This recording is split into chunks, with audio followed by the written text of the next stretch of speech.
I'm going to start today's episode with some with my voice going weird. What's happened? Yeah, it doesn't sound like you're starting it at all. Goodness me, I don't know what's happened. I've got myself too excited. My voice went, what are you trying to do? What are you thinking? What are you thinking? We're not doing that today. Monotone at all times. Good morning. Goodness, I tried to go up an octave and it was like... I know. Well, you have got a history of being possessed on the pod, so... That's absolutely right. No school. No school. Gosh, that was hilarious at the time when that happened. That was terrifying. Yeah. So anyways, positive news. Let's do a massive shout out to our newest subscribers because I'll do them individually because they each deserve their own recognition. So absolutely. A massive, massive, massive thank you to Kathy. Thank you, Kathy. Kathy. Thank you so much. And we hope that you enjoy the episodes. And next up, another massive, massive shout out to Alex. Thank you. Thank you. And yeah, I mean, it just means the world to us when we get subscribers, because for people to kind of want to contribute to our little podcast and try to keep us afloat and things, because it does cost us money to be able to deliver these episodes, and it does. You know, which we're happy to do, but to get that little bit back, it really does mean the world to us. So thank you ever so much, everybody. Yeah, there's a lot of chat between Sarah and I when these subscriptions pop up. So like this is something that like we talk about all week, although it's a short bit at the beginning of the episode where we go, yeah, shout out and all that. And say how much behind the scenes though, we're buzzing like banners, balloons. Yes.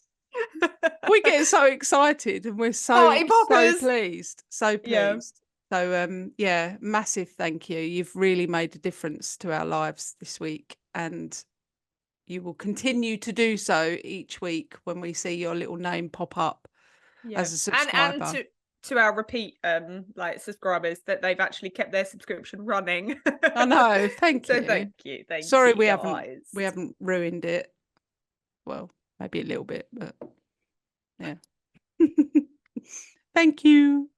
Yeah, and I'm really looking forward to today's episode actually, because me too.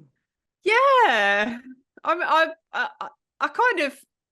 I told you, didn't I? I'd started doing another one and it was really in depth and I just couldn't get my head in it. And then I thought, no, I want to do something a little bit not quite so graphic and gory and like toy box killer-esque.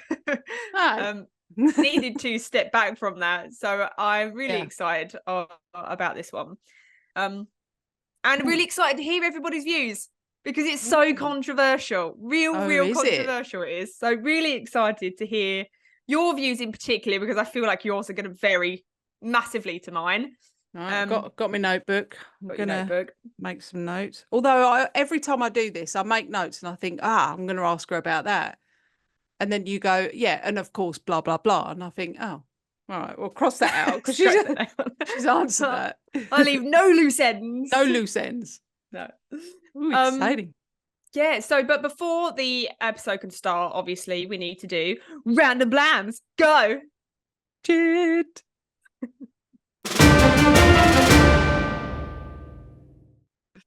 It doesn't matter how many times we do an episode. Sometimes we record twice in a week, and you know, we've been doing this for a year and a half now, every week, and still to this day I go, oh shit, I haven't got a random blam ready. Yeah, I know. Every single time. Everybody else, because obviously everyone in the world listens to us. Everyone else in the world is thinking, I don't really give a shit about these random blams, and we're the ones that keep forcing it on ourselves. Well, I listened to a podcast the other day, actually, and it was while I was researching this one. I listened to another podcast, and he started off the episode by giving people random facts. And I was like, oh, I've never heard another podcast. I mean, his were very boring. They weren't fun, random facts like ours. They were just kind of facts on perhaps the place that the thing took place. He's a but good yeah, boy. I'd never heard another podcast give out like random facts and stuff, and I was like, oh my goodness, we are not alone. No, we're not the first. But we will be the last. Is that a threat? Yeah. Yeah. I won't name the podcast just in case she decides to go missing, and then we'll be like, Oops. What happened? Right, I'll go first with my random blam then. All right. So this pertains to the episode, and a lot of people might know this, but I actually didn't. And I knew that obviously a shotgun holds a cartridge as opposed to a bullet. Mm-hmm. And the bullet is just a bullet, is the thing that pierces. And a shotgun contains shells, like little tiny balls of destruction. And I thought, I wonder how many balls are in that cartridge. So I looked it up, and they differ depending on what size cartridge you have, but they range from 250 to 650 something. Jeez, they must be tiny, because shotgun shells are only like that. Yeah, but imagine it's shooting like when they do like pheasant shooting or pigeon shooting or something like that. That pellets must just go everywhere into that bird, and then what's the point of that? Because you can't really eat the meat if it's got pellets everywhere. Well, yeah, but you do, because when I've had pheasant, I've only had pheasant once. Crack a tooth on it. Yeah, and you get like bits of like that. I think they call it like buckshot or something. Yeah, yeah, and you every now and again. I mean, I didn't with mine, but they apparently the chef or whatever that prepares it and sorts it out, they should take all that out. But yeah, you do, you do get it. But yeah, I didn't realise that there were that many little bullets. So the bigger the bullets, the less there are. So if there's 250, then they're quite big, round shells, balls. And if they're 650, they're obviously quite small. But still, man, that's a lot. That's a lot more than I thought there would be. If you'd asked me to guess, I probably would have said 50. Yeah, 50 balls. Nope. Did I tell you all about my hedgehog that I keep trying to feed? Yes, you did, yes. Well, that saga is still going on, because she did come and she ate, and I was like, yes, that's wicked. Like, now she knows there's food there, and I put a little camera by her food bowl so I could see her eating, stuck my head and my phone out of the cat flap and tried to film her. As you do. I thought, if the kids come down now, it's like 11 o'clock at night, I'm laying on the floor. half in and half out now. Hanging out the cat flap with sticking my iPhone in the face of a hedgehog. She didn't seem to mind. But yeah, I was looking for facts about hedgehogs. Because I'm really into the hedgehog thing at the moment. She's so sweet. She's so sweet, honestly. There's part of me that thinks I kind of want to trap her, get her inside, make sure like I can take off like fleas and ticks and everything like that. Give her a nice little wash up, like wash her little feet and that, and give her a little bow. Yeah, brush her a little fuzzy fur bit and all that. But yeah, I don't think she'd appreciate that. And she's very big, so I don't know if she's like pregnant, going to have babies. But me and Lou put some food out for her last night, and we put some watermelon out for her, because I looked it up and they can have watermelon, but only like little bits at a time because it's got a lot of sugar in it. And put it out there, but she didn't turn up. Although every single snail and slug in the world turned up. So I fed all the snails and slugs last night. But yeah, so some random facts, random blams on hedgehogs. They are pretty widespread and sociable. So they're found in all sorts of different countries. They're night owls, and they don't like the heat. So they don't like They don't like to be hot. A bit like us, really. Yeah. They are lactose intolerant. They are carnivores. I put cat food out last night. She would have loved that as well, but she didn't turn up. She was busy. They may need spectacles. What? Oh, because they've got really poor eyesight. That's why she didn't see me hanging out the cat flap. I mean, a couple of times she did sort of go, huh? And they're super fast. They're really fast at running. You wouldn't expect that, would you? No. That's why Sonic is a hedgehog. Legs... Oh, God, yeah, that's true. Yeah. Yeah, well, there you go. Speedy hedgehog. Hedgehog facts. All right, thank you. Brandon Blam's done. Done.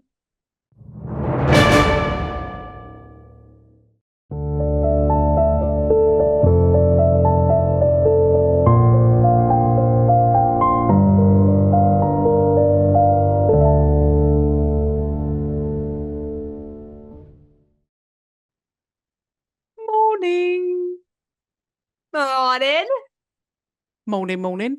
Hopefully you've got all of that, because sometimes I go so loud or high pitched that the microphone can't pick it up. No, I think I heard it all. Morning is here. Sunshine is here. I love that guy. God, I love Friends. Morning to everyone. Yes, morning. A special morning to our new subscribers, part of our Blamily. Mm-hmm. Yeah, and we do tend to try and record a few weeks in advance. So they subscribed a few weeks ago. Oh yeah, of course, yeah. So thank you for the last couple of weeks. Thank you. Thank you. So today's episode, as I mentioned earlier, is a bit of a controversial subject for some, and will elicit some opinions, and I'd love to hear them. I am very open to everybody's opinions. I love hearing other people's opinions. I love learning. I love growing, and I think that's how you develop as a human, isn't it? Is that you don't need to disagree with everybody's opinion. As long as you hear it, you can take it in or don't take it in. You know, if you don't agree with it, you don't need to, I don't know, like kick off about it. But you don't need to tell someone that they're wrong. Yeah, absolutely. If I don't agree with your opinion, that's fine. But if your opinion actually makes sense to me, then it might help me formulate my own ideas or change my opinions and whatnot. Yeah. So I love a good discussion. Love it. Well, that's what started the pod, wasn't it? That like me and you started having these like in-depth discussions on like whether or not UFOs exist, and whether or not supernatural. Exactly. Yeah, because we both got very different opinions, and I love listening to your opinions, even though sometimes I don't agree with them. And what do you mean? I'm sure you what? Like what? What? I always agree. You're very wisdomic. Yeah. You're a wizard, Harry. You're a wizard. Anyways. Yeah. So today's episode goes as follows. Let's do it. So the law in the UK states that you can use reasonable force to protect yourself or others if a crime is taking place inside your home. So this means that you can protect yourself in the heat of the moment, and this includes using an object as a weapon, or stop an intruder running off, for example, by tackling them to the ground. There is no specific definition of reasonable force. It depends on the circumstance. If you only did what you honestly thought was necessary at the time, this would provide strong evidence that you acted within the law. It also states that you do not have to wait to be attacked before defending yourself in your home. However, you could be prosecuted if, for example, you carry on attacking the intruder even if you are no longer in danger, or pre-plan a trap for someone rather than involve the police. So how do you define a reasonable force when it comes to protecting yourself and your home? So that's the question that sparked a huge debate in the very sleepy town of Emneth in Norfolk in 1999. And that is where today's episode takes place. And that debate has carried on for over 25 years since it happened. Oh, goodness. So the village of Emneth is located about 160 kilometres from London and about a 13-minute drive from where I live. So it's not very far from me at all. Yeah. The village is roughly 11.7 square kilometres with a population of 2,600 residents. So it's very small, very quiet, very sleepy little village. It's just a Norfolk village. And it is a village that became home to Anthony, or as he is generally referred to, Tony Martin, when he inherited his uncle's farm at the age of 35. So Tony Martin was born on the 16th of December 1944 in the Cambridgeshire village of Wisbeach, which is just a few miles from Emneth. His father, Walter, was a wealthy fruit farmer who married a woman called Hilary Mitcham, who was also from the farming community, which is what we get up here. Norfolk is a farming place. Tony had been privately educated at Glebe House in Hunstanton before moving on to Copethorpe Park in Oxfordshire. It was said that he was a good student, but not very bright academically. He kind of won a few sports awards, but he just kind of coasted through school. From an early age, Martin was considered a loner, preferring to spend time alone making models, rather than spending time with his dad and his brother outside, where they, worked on the farm, or they regularly engaged in different shooting activities, pheasant shooting, pigeon shooting, something that's very, very common in Norfolk in the farming communities.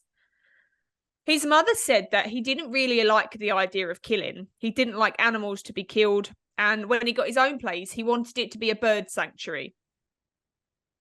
After leaving school at 17, Tony travelled the world working on cruise liners at sea. He spent time in Australia and New Zealand working on sheep farms and just, sowing his wild oats. Oh. Not metaphorically, I don't believe, because he was a very bizarre character, very, very strange person. After working for a short while on the Scottish oil rigs, the death of his grandfather brought him back home to the Emneth area, where he then took over the running of the pig farm that was on his parents' properties. Pig farm? Pig farm. Mm-hmm. Never trust someone that's got a pig farm. No, Willie Pigton. Willie Piggy. Mm-hmm. But at the age of 35, Tony was gifted a farm of his own, and he aptly named it Bleak House. So Bleak House is a red brick Victorian property, 100 and something years old, and it's sat on about 200 and something acres of land. But then Tony bought more of the land after a few years. So it's now sitting on 350 acres of land. Jeez. And it's got a lovely fruit orchard, apples, pears, plums, and you name it. Tony had grand plans for this home. It's a very large home, and not only is it the house that sits on the land, you've also got the barn, there's another little cottage, there's a lot of outbuildings on the farm as well.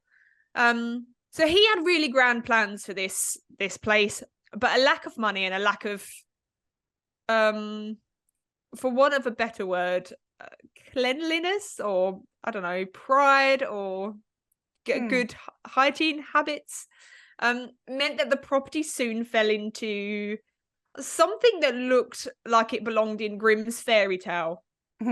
It was disgusting, real disgusting. Why do all pig farms end up like that?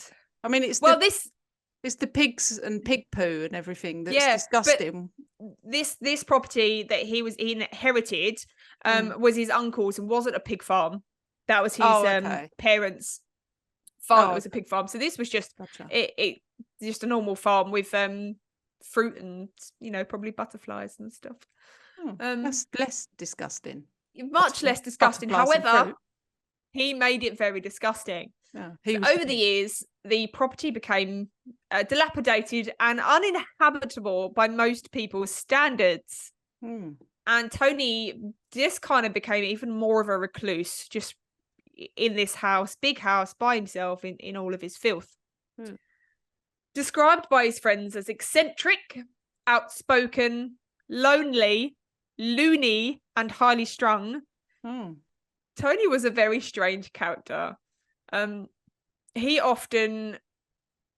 was said that he would only wear navy blue. That's the only thing you would ever catch him in, navy blue.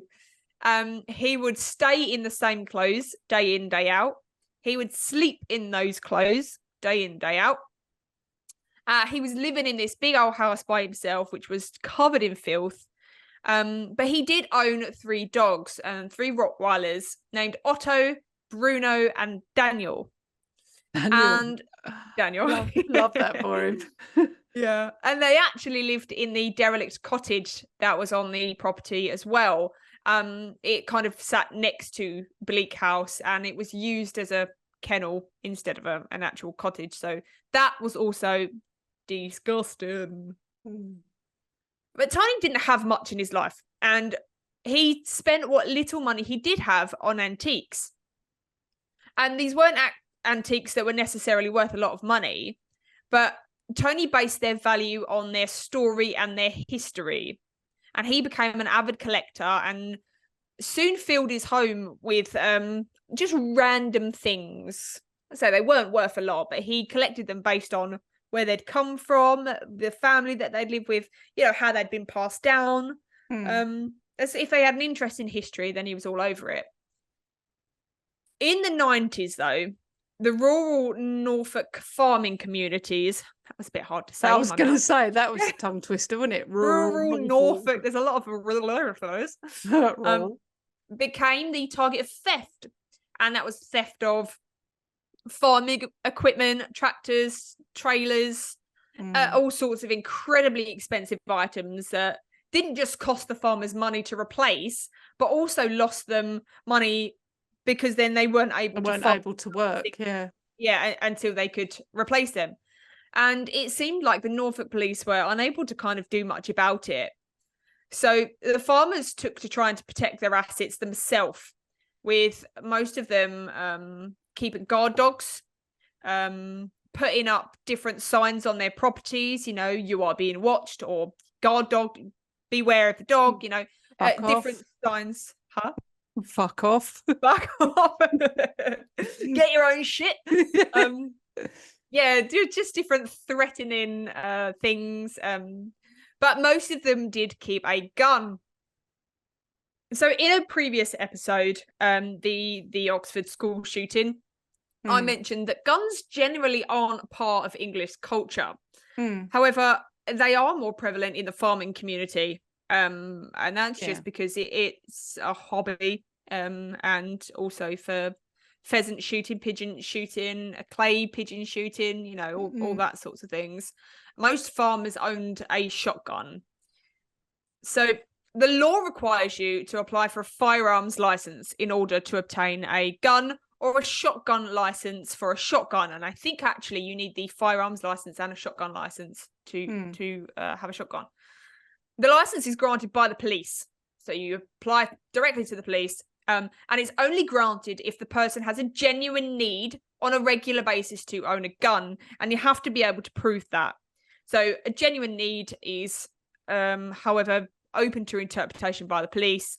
Every application is looked at on an individual basis. They're looking at that person. Why do they need a gun? If you live on a farm, then, you're off to a good start. Yeah.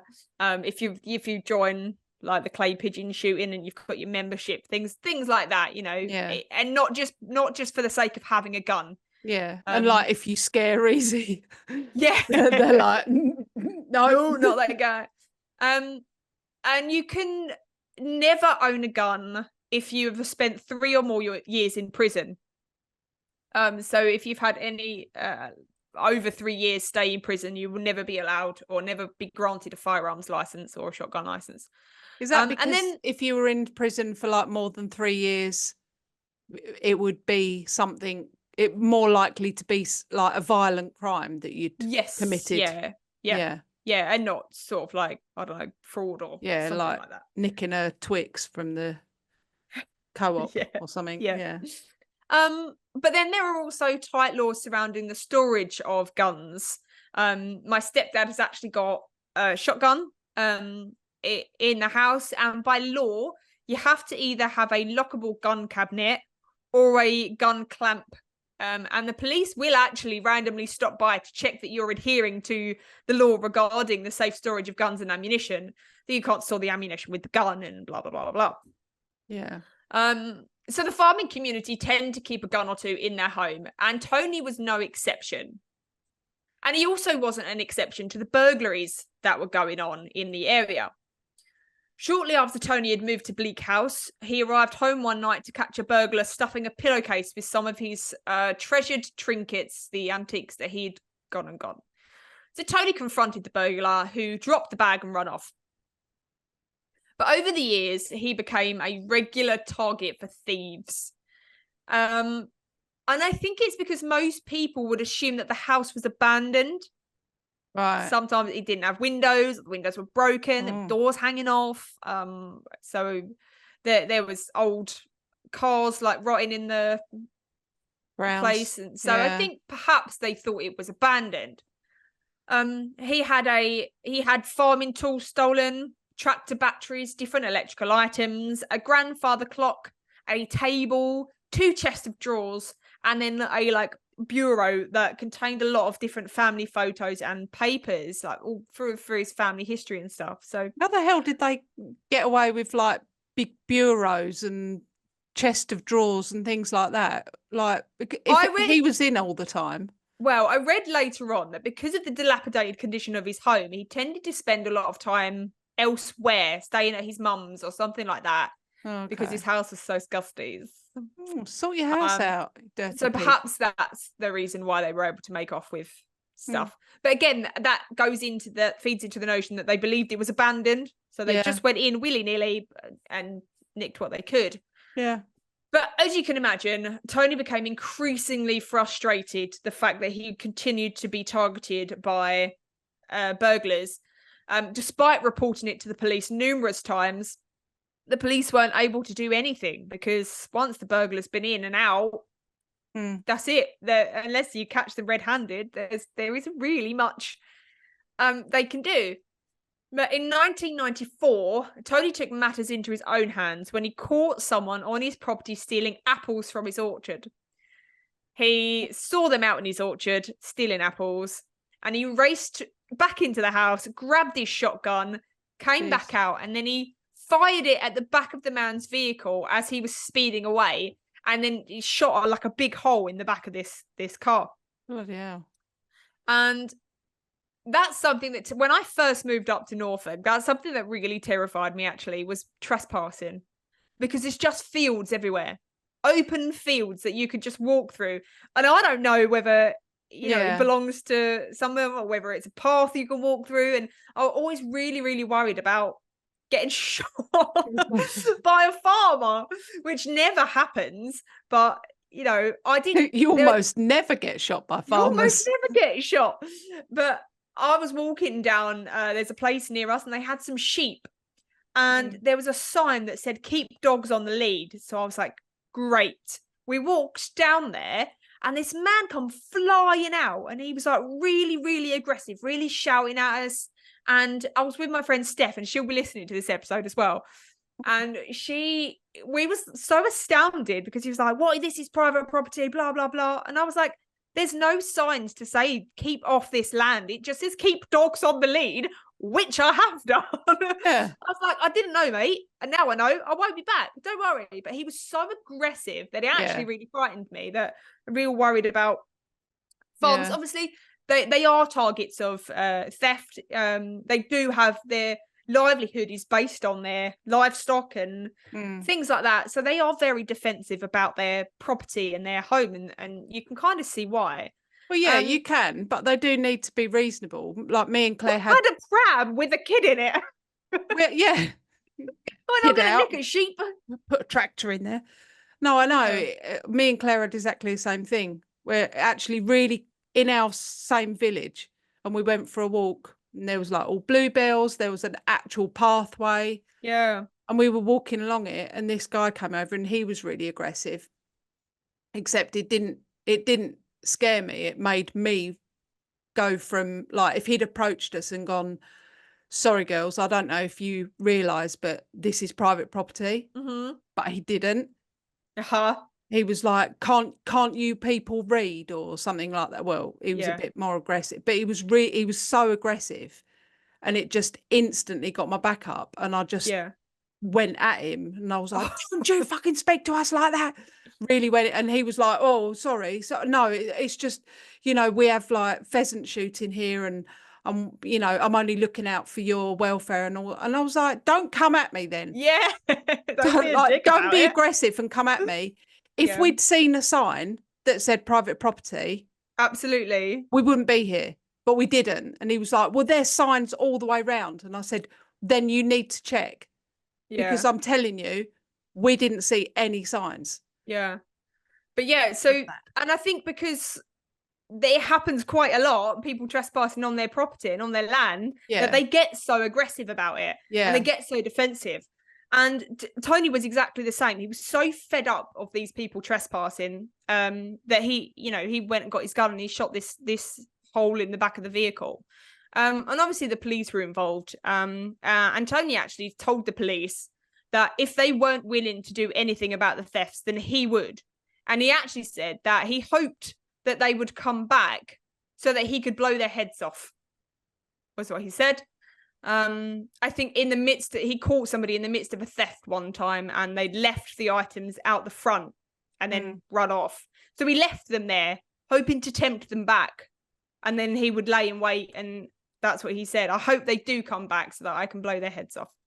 I kind of get it. Because of this, Tony had his shotgun license revoked. Meaning that he was no longer allowed to be in the possession of a firearm, because the police believed that he could no longer be trusted with a shotgun without posing a danger to the public. Yeah, because of his rage. Because of his rage. Red Ross. Red Ross. Over the coming years, Tony started to get more paranoid about burglars, and he started barricading his front door with like a heavy metal post, and he set up traps around his home. He slept with his boots on, fully clothed, so that he was ready for action whenever. And he joined a farmers' watch group, which the other neighbouring farmers had set up as well to help protect their land and stuff. And he was quite open in that farmers' watch group about what he would do if he caught another burglar in his home.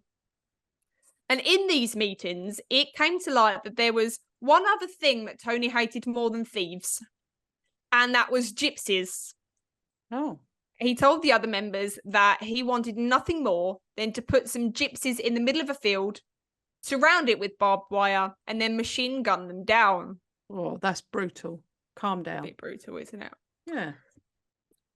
On the 20th of August, 1999, 3 men set out from Newark at some point in the afternoon to travel some 70 miles to Norfolk looking for a house to burgle. 29-year-old Brendon Fearon was the gang's leader. He was a convicted criminal and had over 30 offences on his record. 32-year-old Darren Bart, who was also a criminal, and he was classed as a professional thief. When I looked it up, his name come under as professional thief. Don't know why someone professional was someone. Because it doesn't seem he was that professional. He had more than 50 convictions to his name. Yeah, not good at it. Nope. And he actually was the designated driver.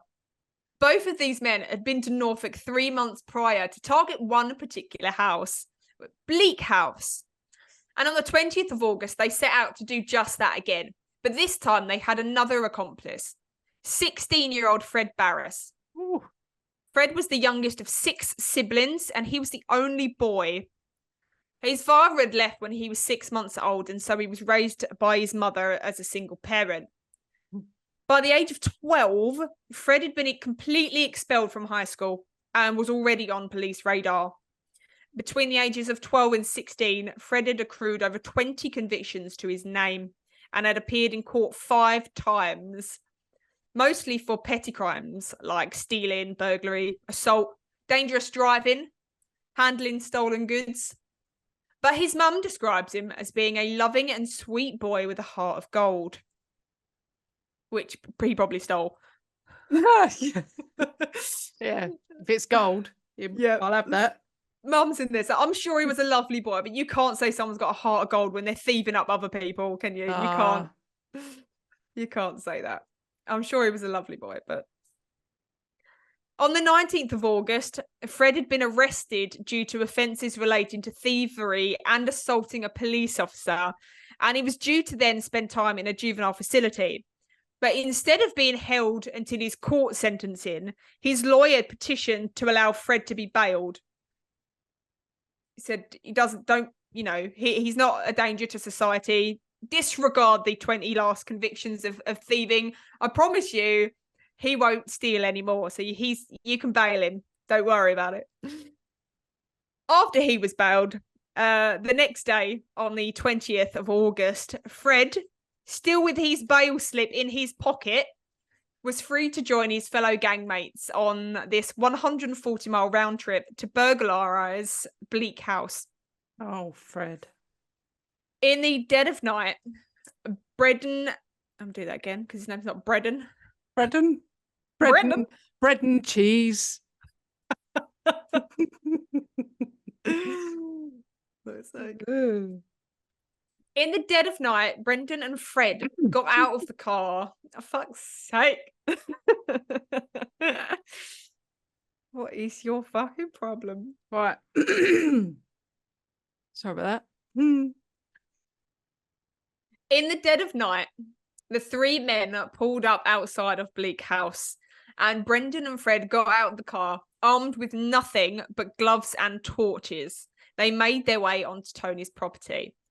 They were immediately confronted with the guard dogs, Otto, Bruno, and Daniel, all of which had been standing guard, ready to do their job. The 2 boys ran to the house, trying to get away from the dogs, and they smashed a window so that they could quickly get inside.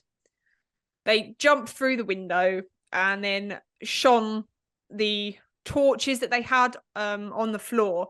And Brendon said that even with the torch, it was pitch black in there, and Brendon could only see what was directly in front of him. Empty cans, rubbish, rubble, bricks, and so much dust. Up in the bedroom, however, Tony was awakened by the sound of the window breaking. Jumping into action, fully clothed and already booted up, he left his bedroom and heard the sounds of people downstairs. He very quickly made the decision to go back inside his bedroom and grab his illegal shotgun. Downstairs, the 2 men, trying to get their bearings in this pitch black house, Brendon hears a noise coming from upstairs. So he shone his torch slowly upwards, sweeping up the bleak staircase, no carpet, nothing, nails exposed, and he came across the figure that was already halfway down the stairs. And before he's got even a chance to consider his next move, a loud, deafening blast echoed throughout the home. A bright flash immediately burnt the eyes of both boys, followed by the sound of 16-year-old Fred screaming in pain. He shouted to Brendon that he'd been hit, but Brendon took no notice. He turned around and tried to make his way back out of the window that he'd just come from. 2 more blasts echoed through the house, and in his pain and panic, Brendon actually took out the entire window frame as he tried to escape the home. Shot in the leg and the side with over 200 shotgun pellets, Brendon managed to flee to a neighbouring farm. And there is a very distorted audio clip of the homeowner calling the police. And she says that there's someone outside her house screaming in pain. And she says, "I think he's been shot." And the call handler, who handles all sorts of emergency calls, actually says, "He's been shot."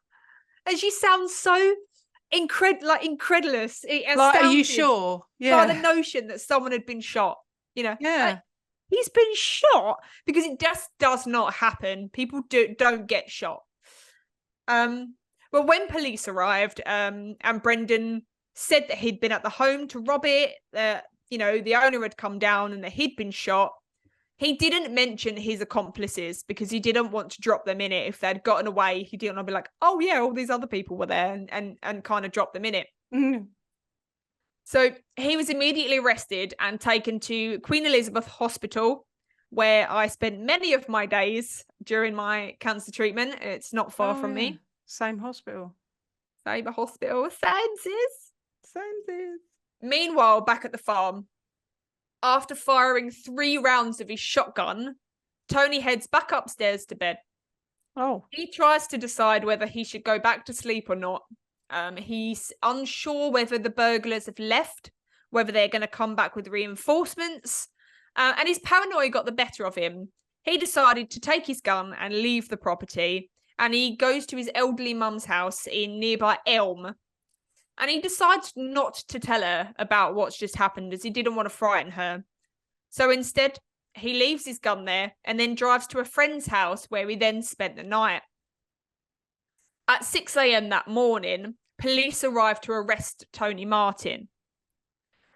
It was a full 17 hours after the shooting that police eventually arrived at Bleak House to investigate. They found the home in complete chaos. Nothing to do with the burglary. Doors were hanging off. Piles of rubbish and rubble littered the floors throughout the house. Weeds wound their way throughout the home. Booby traps were set up on the landing. There was no wallpaper on the wall, just bare brick, and the house was infested with rats. Out in the grounds, the police found a broken toilet, an old moss and vine-covered Land Rover, and in amongst the weeds and shrubbery, the body of 16-year-old Fred Barras. This was now not just a burglary case, but also a murder case. So the law states that you have the right to defend your home by using reasonable force. At the time, you were within your right to kill someone entering your home if it was in self-defense. So that was now the job of the forensics. They had to decide whether Tony had intentionally tried to kill these burglars, or whether he was using reasonable force to defend his home as the law allows. And this is the part that caused major discussions between the farming community, and still does to this day. Had Tony stood at the top of the stairs and fired warning shots at the ceiling or into the air, this would be classed as him defending his home and is well within the law. Yeah. Had Tony purposely shot the 2 men, however, he would be looking at a murder charge. Forensics found that Tony had fired his gun from at least the bottom of the stairs at close range to the burglars. The wadding of one shotgun shell had been embedded in the jeans of Fred, meaning that he would have had to be at incredibly close range. Gunpowder residue was found around the window that Brendon had escaped from. An autopsy revealed also that Fred had been shot in the back and the back of his legs. And so had Brendon been shot in the back of the legs as well. The autopsy also revealed that Fred hadn't sustained life-threatening injuries. They would have been survivable and treatable had he gotten medical attention. Forensics also couldn't explain how Fred was able to crawl outside with his injuries when the door near them had been barricaded and they'd come through a window. So it was speculated that perhaps Tony had dragged Fred outside the house, leaving him in the bushes before leaving his home to go to his mother's. But that was never proven. But this alone was enough evidence to charge Tony with the murder of Fred Barras and the attempted murder of Brendon Fearon, and also possession of a legal firearm. But this outraged the community.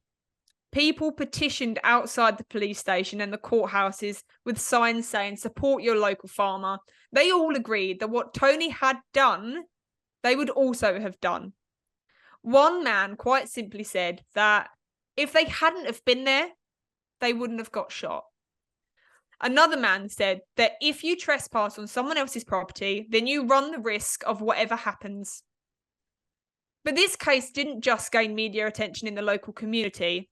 This debate, it debated throughout worldwide. You know, people in America were sympathizing with Tony. They agreed wholeheartedly that he had done the right thing.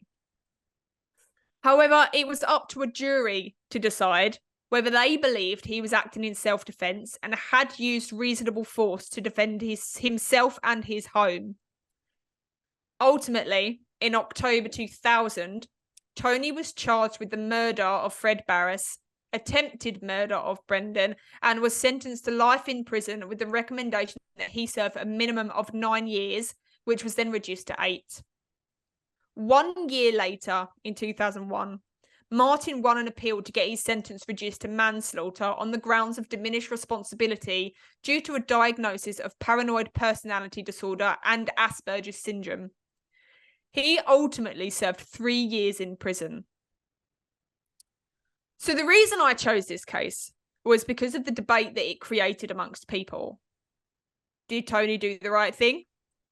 Did Fred get what he deserved for trying to burgle Tony? I have my own opinion. Me too. You will have your opinion. And I'm sure our listeners have their opinion. And I want to hear everybody's. I want to know what people think. But here is my opinion. Go for it. I 100% don't believe that Tony should have shot Fred and Brendon, regardless of the fact that they were there to burglarize him, you know, to take his things, to take his possessions, whether he's got the right to defend his home or not. Tony didn't call the police at all. In my personal opinion, no one deserves to be shot and killed because they are committing a petty theft. Hence why people aren't sentenced to death when they're found guilty of burglary. You know, if they burgle a shop and they're caught and convicted of burglary, they're not given a death sentence because the crime isn't, you know, bad enough to warrant that. So why abolish the death penalty for crimes such as murder and rape when you are in fact allowed to kill someone to defend your home and to even defend someone else's home?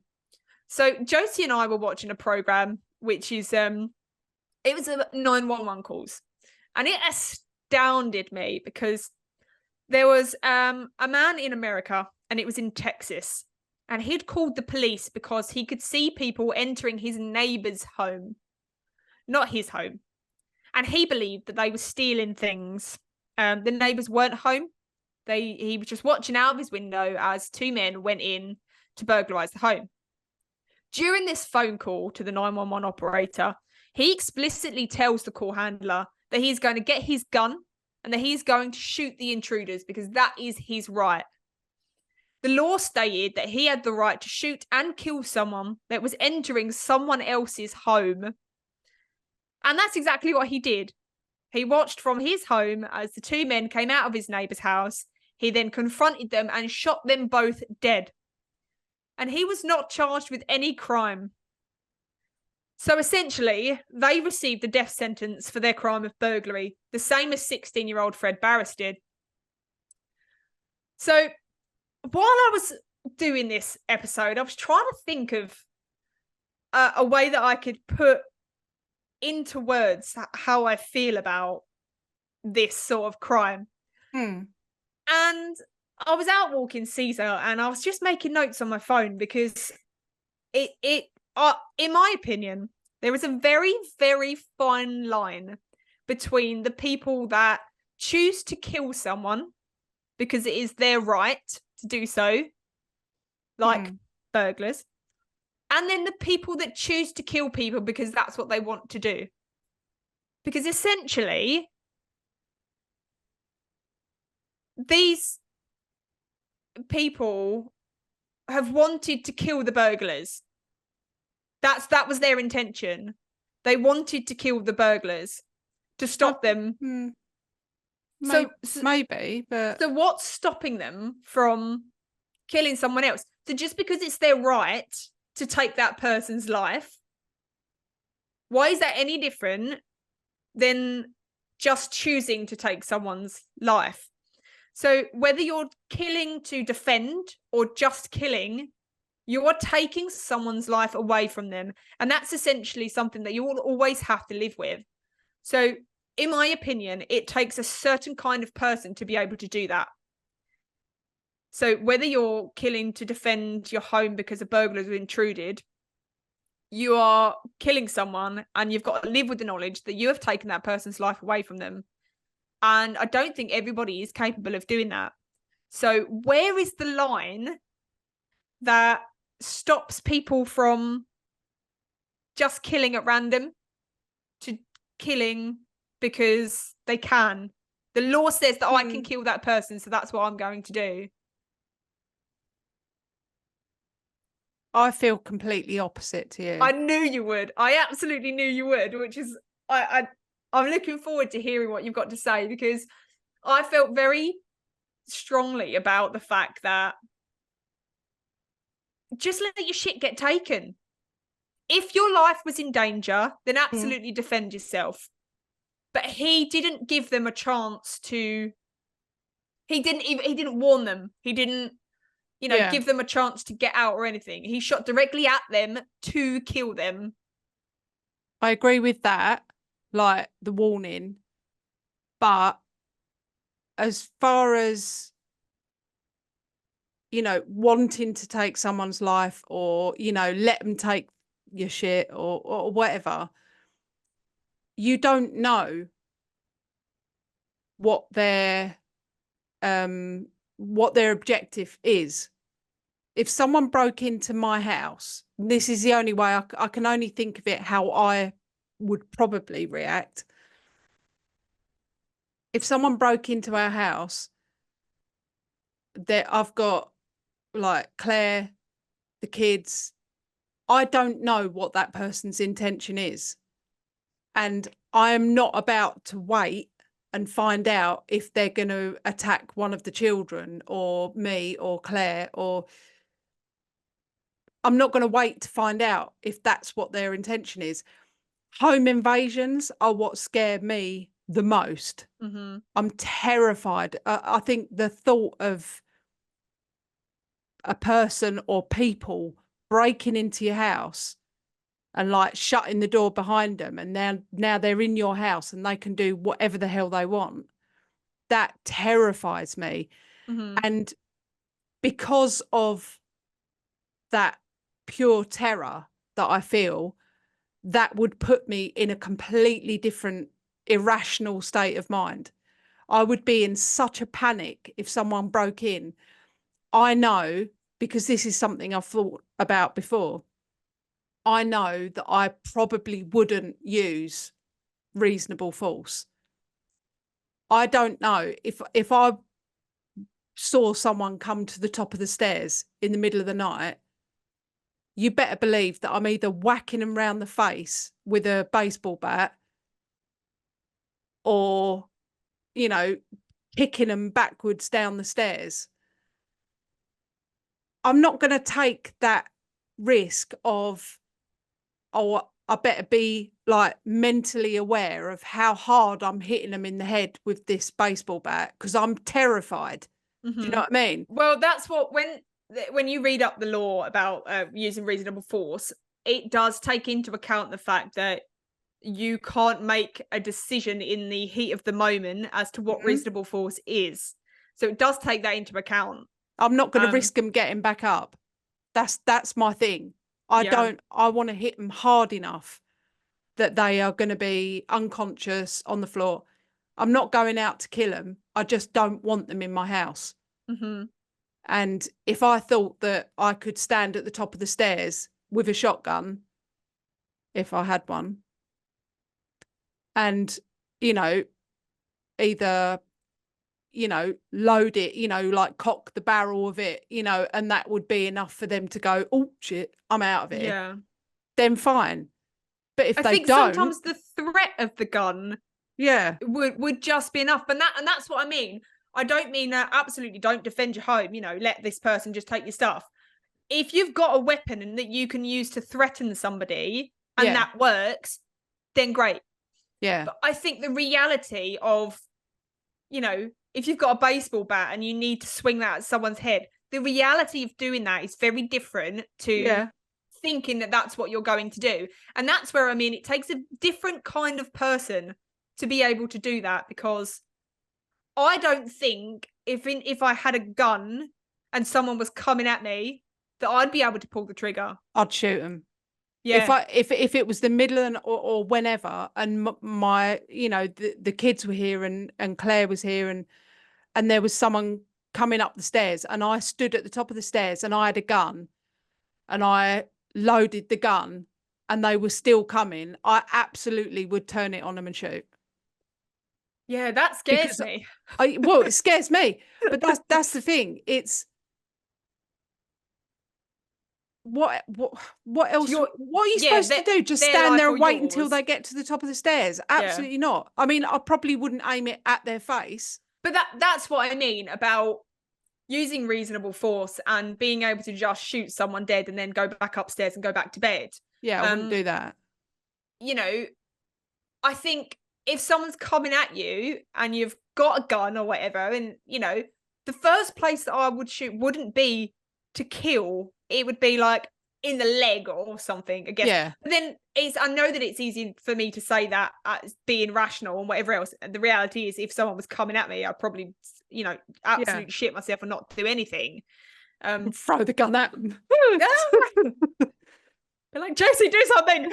Someone's coming at me. But that's what I mean. Where is that line? We've discussed it before. Where is that line where you go from being able to shoot someone? Because actually, what in my opinion, what Tony did was very cold-blooded. Yeah. Just shot at them, didn't give them a warning, didn't give them any chance to do anything, didn't even declare that he was there, just turned the gun and shot them. Yeah, but I think didn't say, I'm giving you 3 seconds to get out or I'll shoot. Nothing. How do we know he didn't say something like that, though? Because he admits that he didn't say that. And also, Brendon, he said that he didn't say anything like that. He just came down the stairs and shot at them. Yeah, but he'd already, I've put on here about, he didn't contact the police or anything like that. He just went back upstairs and went to bed. I think he'd probably, by this point, had some kind of,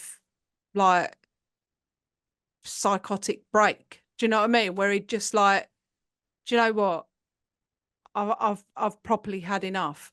I've been to the police many times and the police didn't do anything. So it's for him, it's almost like a last resort. And he's thought, well, I've done it now. I've killed someone. So in his mind, he probably felt partially justified. Yeah, and to be fair, they shouldn't have been in his house. No, absolutely, I agree. They shouldn't have been there, and if they weren't there, he wouldn't have died. It's as simple as that.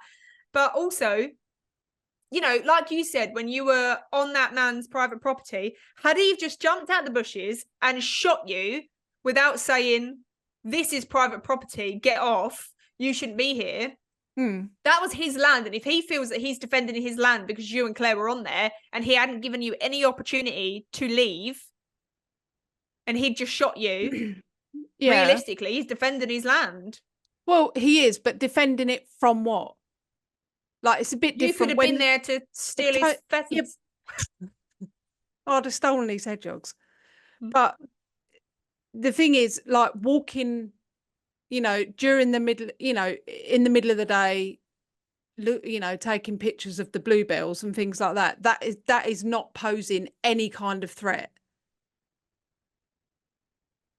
Breaking into someone's house in the middle of the night with the intent of nicking something when he's already had, being in someone's house is different from being on someone's land. Yeah.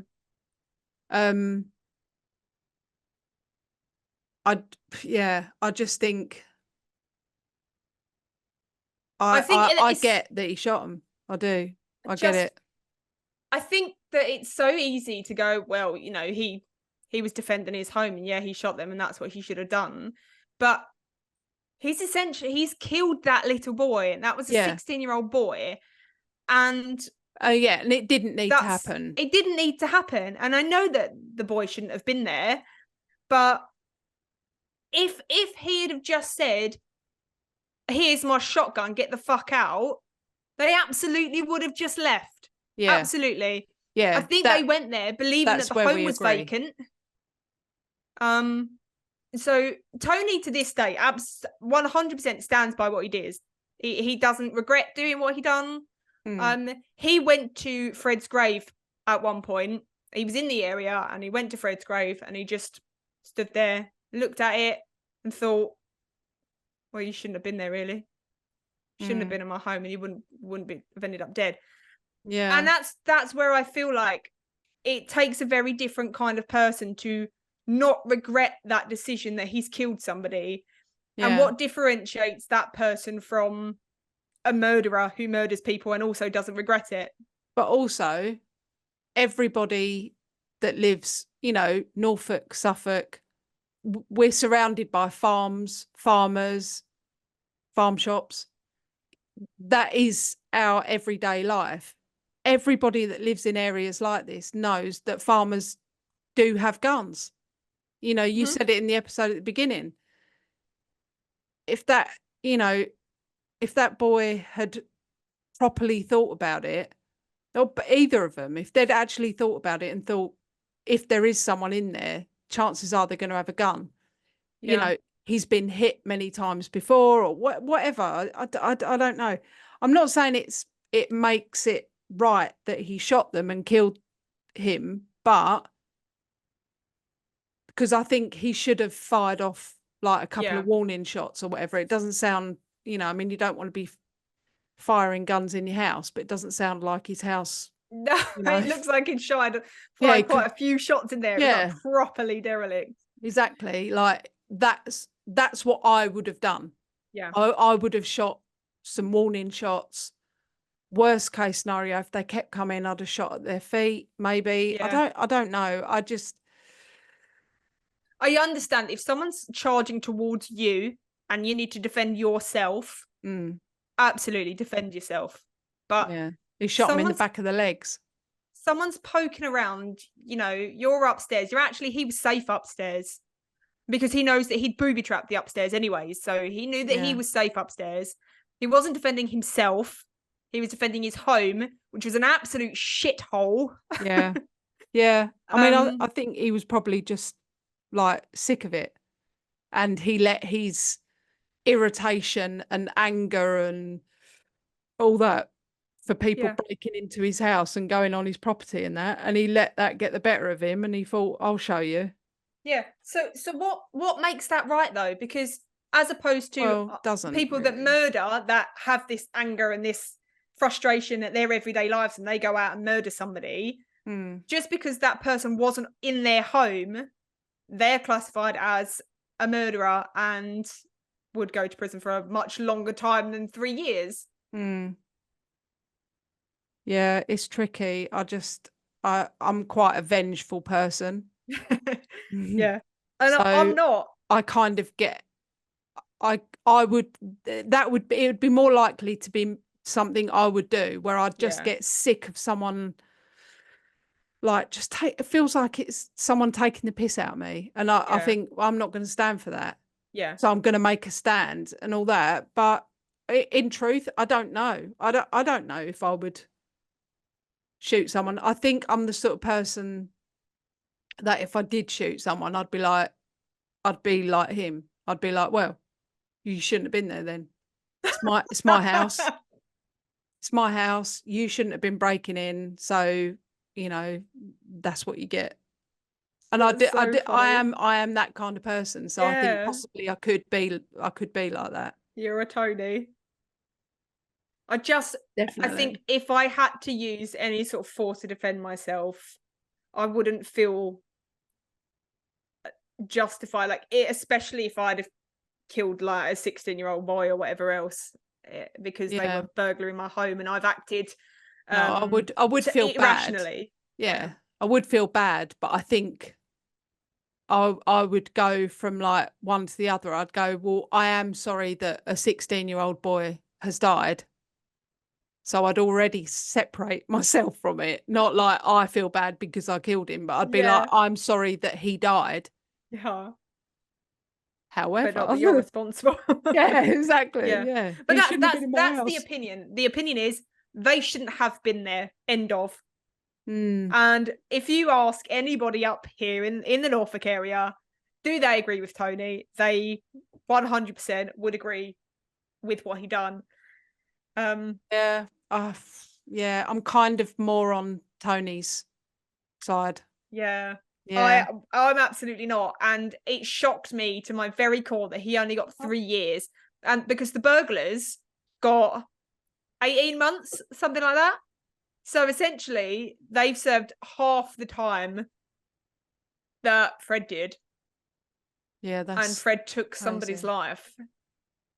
And actually, that he was eventually convicted of manslaughter, which should come with a long. I think the sentence was changed to something like 5 years. Manslaughter was 5 years, and he then got out on good behaviour and served 3. Yeah, because that's something else I've got on my notes. I've put murder charge, ? Surely murder is you have when you've got the intent to kill someone. But he did have the intent because he fired directly at them from close range, and that's how they proved intent. No, I get that, but they were in his house. So he hadn't set out to like, I'm going to kill that person, like with the intent of killing them. I don't agree with that. I don't agree that he could be charged with murder. I think that's in the law's eye, you can use reasonable force to defend your home, but they judged that he didn't use reasonable force. He used excessive force, and it's too much of a grey area to shoot to kill. It's too much of a grey area for me. Like, be specific with something as important as this, like whether it's someone lives or someone dies. Don't leave it to as long as you use reasonable force. What the hell is reasonable force? Yep. You don't know force is used in air quotes, reasonable force. Yeah, because it's judged on a person to person basis. It's judged on an individual case, and there is no definition of reasonable force. No, that's ridiculous. You can't run this planet on like we'll just go person to person. But it does need to be that way though, because no, it doesn't, because my fear would make me kill someone. I would be so fearful of what that person's. I don't know what that person's intentions are. It's not like they break in and go, listen, I'm not just here to burgle. I'm just here for your TV. That's it. Please don't shoot me. Yeah, I'm not interested in like attacking your family. You all stay up there. Go back to bed. Go back to bed. It's fine. You don't need to be. They're not going to do that, are they? They're going to break into your house and then like root around in your house. Another point that they raised was that both individuals were shot in the back, meaning that they posed no threat to him. Yeah, because they were trying to escape. So had he have just gone, fuck off, they absolutely would have. That's where they decided that he used excessive force and he intended to shoot to kill. They were shot in the back. They were trying to flee. And he didn't need to do that. That was his choice to do that. They would have left. If they were already leaving, I get it. If he'd shot them like in the chest as they were coming up the stairs, that's different. Yep.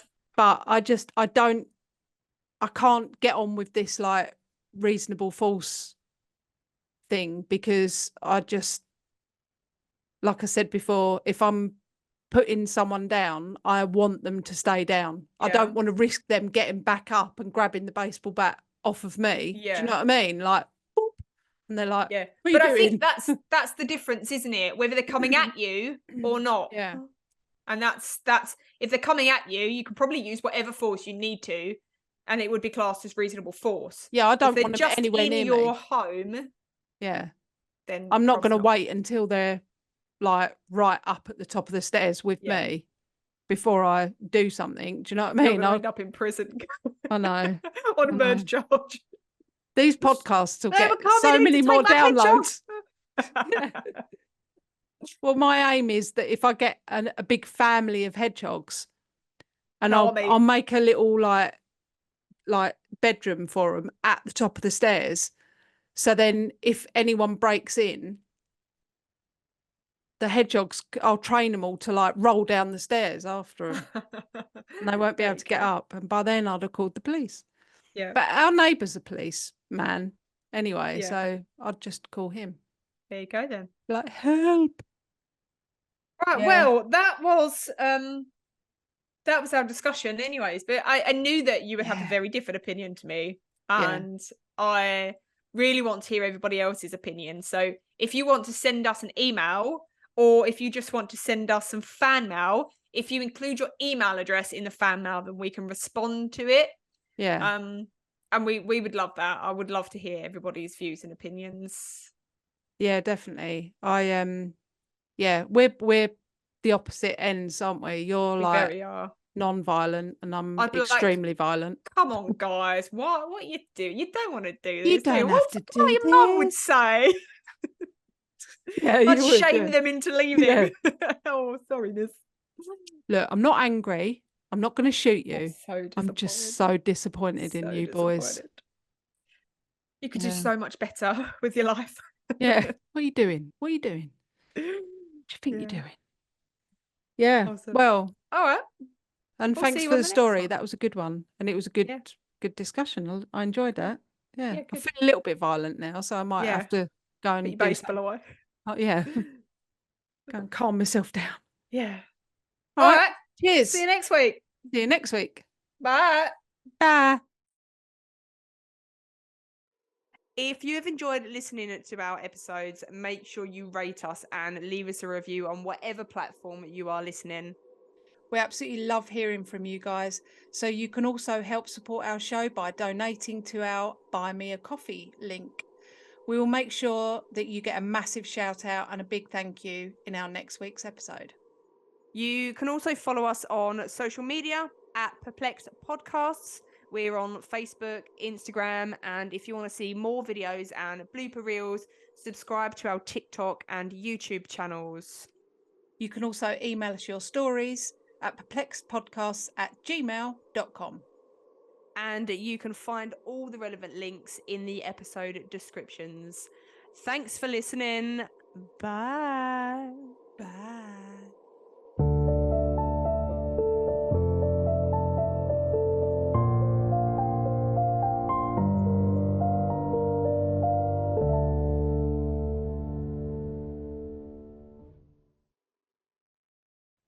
I'll never know how to stop the recording. You just press stop, mate. Where is it? Oh, yeah, there.